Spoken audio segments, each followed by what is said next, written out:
Timnas Indonesia tengah bersiap menghadapi dua laga pamungkas pada kualifikasi Piala Dunia 2026 zona Asia melawan Tiongkok dan Jepang. Setelah hampir sepekan berlatih di Bali, para pemain kembali ke Jakarta sore ini. Pelatih kepala Patrick Kluivert menekankan pentingnya pemahaman strategi permainan dalam sesi latihan mulai dari teknik, fisik hingga taktik. Lalu apa saja yang harus disiapkan dengan lebih matang agar skuad Garuda bisa menang dalam laga penting ini. Kami membahasnya bersama analis sepak bola sudah ada Bung Haris Pardede. Bung Harpa, ini pemusatan latihan sudah selesai. Para pemain juga sudah berangkat ke Jakarta. Menurut Anda, apakah ini akan membawa pengaruh pada performa skuad Garuda?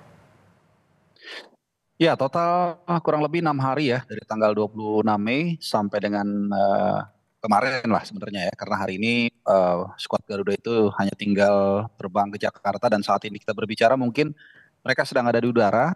Ya, jadi satu persiapan yang sangat positif. Mereka latihan 2 hari pertama, kemudian 1 hari sempat rehat ya mungkin supaya sedikit rileks. Lalu kemudian ada sesi entertainment juga kalau kita saksikan sekaligus merayakan ulang tahun Ketua Umum PSSI Pak Erick Thohir. Kemudian juga ada sesi-sesi latihan yang begitu intens ya. Tadi dijelaskan sebagian kecil oleh Patrick Kluivert yang baru saja melakukan sesi press conference dengan Kapten Jayitses.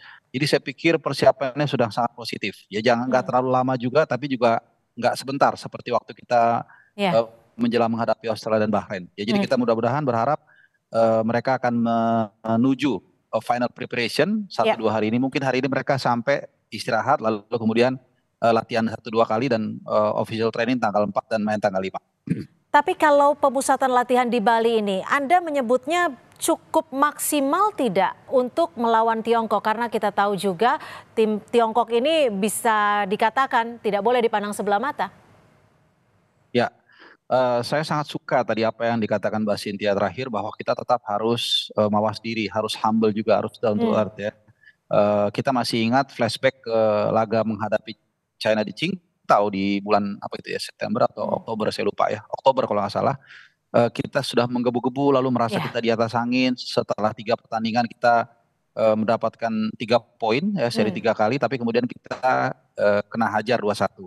Nah, hal ini juga jangan sampai terulang secara mentality. Jadi percaya diri, optimis boleh dan gampang aja kita ngomong ya, tapi di lapangan ini PR-nya banyak.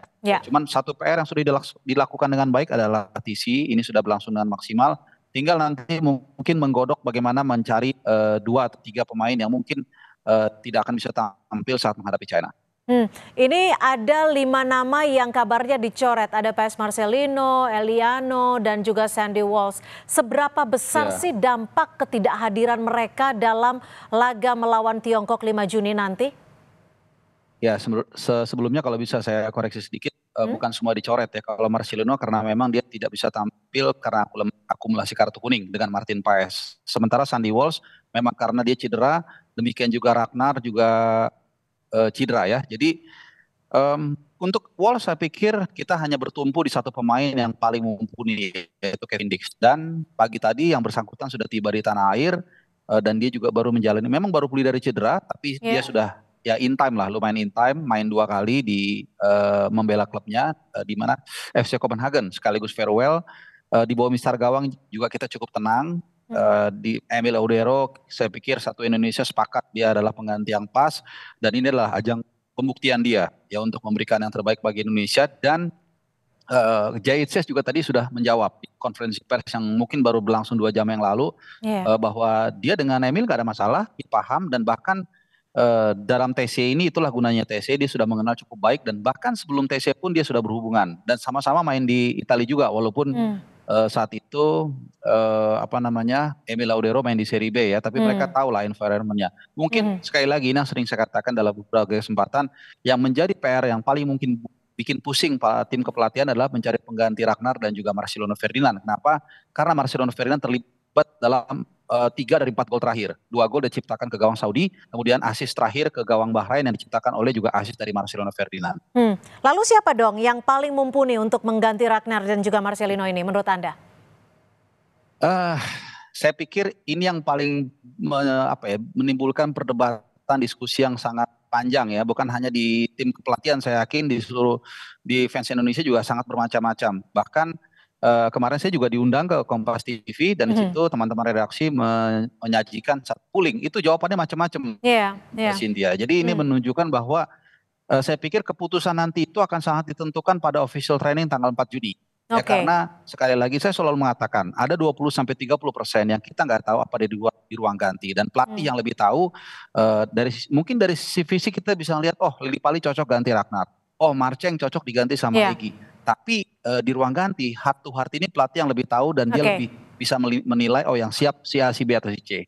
Nah, bicara soal pelatih nih, apakah Kluivert kalau kita tahu belakangan sering berbincang dengan Erick Thohir, apakah ini juga membicarakan hal itu dan juga mempengaruhi hal itu? Dan menurut Anda apa sebenarnya yang diperbincangkan antara keduanya yang paling krusial? Ya, seyogyanya ya kalau kita bicara rules, sejatinya itu tidak membicarakan teknikal pemain ya harusnya. Karena kan kalau kita sepakat dan itu pun berkali-kali dikatakan oleh federasi, teritori, progres, hak prerogatif untuk menunjuk pemain dan tidak menunjuk ke pemain, bahkan mengusung taktik atau strategi tertentu itu hak prerogatif pelatih kalau kita sepakat ya. Jadi logikanya yang dibicarakan di luar itu. Oh, Gitu. oke. Kita nggak tahu ya, mungkin masalah soal akomodasi, soal apa. Jadi Iya. lebih kepada manajerial harusnya, tapi tidak bersangkutan dengan detail pemain dan juga taktikal strategi. Seperti Karena itu. itu lebih akan dominan oleh tim pelatih. Bung Harpa, sebelum Seharusnya. kita lanjutkan dialog kita, ini seperti yang Anda Ya. tadi sebutkan bahwa Kapten Timnas Indonesia Jay Itzes juga sudah memberikan responnya soal absennya Martin Paes dalam laga krusial melawan Timnas Tiongkok di Stadion Utama Gelora Bung Karno, Jakarta. Ini Jay mengatakan bahwa skuad Garuda tetap percaya diri meski tampil tanpa penjaga gawang utama Martin Paes. Kita simak dulu pernyataannya. I know Emil a little bit now because he plays in Italy and we had a lot of contact also before he did the neutralization. And so far I've only played with Maarten, so I cannot really say what the real big difference is, but we are very fortunate to have multiple goalkeepers, not only them but also we have other goalkeepers who are really good, so we're really fortunate to have a lot of choices, so it will be a difficult choice for the coach when everybody is here. Pilihan yang sulit bagi pelatih, seperti itu disebutkan oleh Itzes. Bagaimana Anda melihat nanti susunannya? Ya, inilah mengapa Jay Itzes ditunjuk sebagai kapten tim ya. Saya bertemu dia pertama kali secara langsung itu saat kita menghadapi Saudi di Jeddah. Ini memang sangat luar biasa, soft spoken dan juga public speakingnya kita lihat tadi sangat luar biasa. Ya. Pertama dia bicara soal inti permasalahan, bahwa sama seperti yang saya ungkapkan tadi, karena saya sudah dapat rekamannya memang, bahwa dia dengan Emil udah paham satu sama lain, dia dijawab bahkan sebelum naturalisasi sudah komunikasi ya, karena sama-sama kolamnya di Serie A ya. Itu yang pertama. Yang kedua, dia sedikit mengangkat situasi ini dengan angle yang positif. Dia mengatakan, loh pelatih jadi pusing nih milih kiper karena dua-duanya bagus. Memang betul. Karena secara profil, secara postur, ini dua-duanya benar-benar 11-12 ya, bagai pinang di belah dua. Secara postur juga 192 atau 191 atau 192 begitulah, beda 1 senti. Kemudian secara pengalaman juga sama-sama bagus. Mungkin Emil agak sedikit di atas ya, karena dia pernah membela Sampdoria cukup lama, lalu pernah juga mencicipi Inter dan Juve walaupun hanya sebentar. Tapi Martin Paes mungkin hanya main di MLS, tapi dia sudah lama bergabung dengan timnas sejak round 3. Jadi ini menarik untuk kita lihat. Jadi kita punya dua penjaga gawang yang seimbang dan mitigasinya sekarang ini. Ketika Martin Paes penjaga gawang utama kita tidak bisa tampil, kita punya deputi yang juga seimbang. Nah, penjaga gawang menjadi faktor yang bisa dikatakan cukup krusial. Analisa Anda, kiper kuat yang bisa setidaknya memberikan garansi kemenangan? Ya, itu ada di diri dalam Martin Paes dan Emil Laudero yang saya katakan tadi. Dua kiper ini sangat seimbang, dengan segala hormat ya kepada Adinda Hernando dan juga Nadio Argawinata, bahkan juga Reza Arya dari PSM. Dan saya pikir tiga kiper dari Liga 1 ini juga bisa belajar juga dari dua orang ini, nggak ada masalah.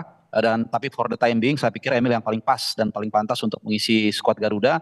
Dan yang saya senang adalah dia sudah diikutkan nih dalam 2 pertandingan, saat menghadapi Australia dan juga saat kita mengalahkan Bahrain 1-0. Artinya secara aklimatisasi, secara adaptasi, secara vibes dia sudah udah lihat-lihat sedikit lah bagaimana rasanya bermain di depan mungkin nanti sekitar 65 atau 70 ribu fans timnas ya. Karena walaupun dia punya CV yang cukup panjang di Serie A, tapi saya yakin dia juga tidak sering ya bermain di depan pendukung yang begitu banyak gitu. Baik, kita nanti akan ketemu pada 5 Juni 2025 mendatang melawan Tiongkok. Saya masih mencoba mencari tiketnya karena sudah sold out semuanya. Terima kasih Bung Harpa sudah memberikan analisa Anda sore hari ini di Kompas Petang. Selamat sore Bung Harpa.